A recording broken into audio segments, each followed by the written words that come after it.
So we're starting off with Medtronic, right? This one is Medtronic PLC, although it's really an American company. But it's one of these sneaky inversions where they, from one year to the next, because of lots of cash balances offshore, reinvented themselves as a company with a headquarters in Dublin, Ireland. And then they're still listed on the New York market, but their actual operational headquarters are in Minnesota. It's the largest of the lot, market cap $113.9 billion. That's pretty hefty. Price to earnings ratio 29.68, dividend yield of 2.05%. Okay, so the principal thing here is not joints, although they have a division which does joints. The biggest thing for them is they were the guys that invented artificial pacemakers.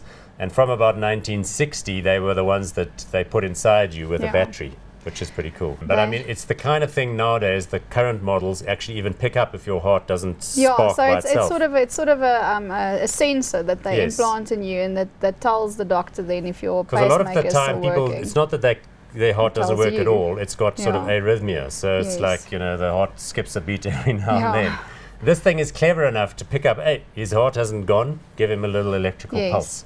So, and also what I like about this company is that even though that's sort of the big kicker for the company and the big driver, they've got the different divisions where they focus on sort of spinal and neurological technology, and then also this cardiovascular part, and then also invasive therapy.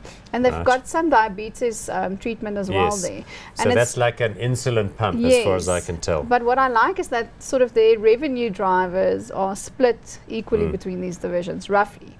So it actually gives them some diversification in terms of where their income comes from. To go back to that one thing you mentioned about spinal, that's kind of presumably, you know, when people have a lower lumbar region fusion, where the cartilage between L4 and L5 is worn out. They have these fancy things where they kind of clip them in and screw them in so that basically your joints then become secured, and of course it relieves then instantly the pressure on the spinal cord in the area. I mean, how many people suffer from lower back pain? Loads, like most people. 75% of humans in their lives at some point will suffer from that because no one's core muscles are in the right condition. And then you're picking up the couch at home or busy transporting your mom's kist or something, and then, ouch.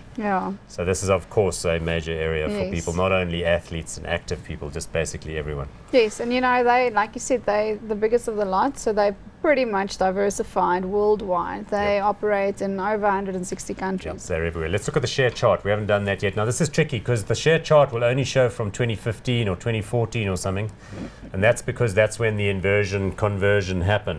But I'm pretty sure if you were to go back to the old MDT on the New York Stock Exchange before it did the conversion, it would be a long history of upward share price movement. This is very misleading. I mean, when you look sort of over a 5-year history, it has outperformed the market, which is good. And I think it's sort of a general trend in this industry. And I think it probably has the legs to keep on doing that. So it's at its all-time high.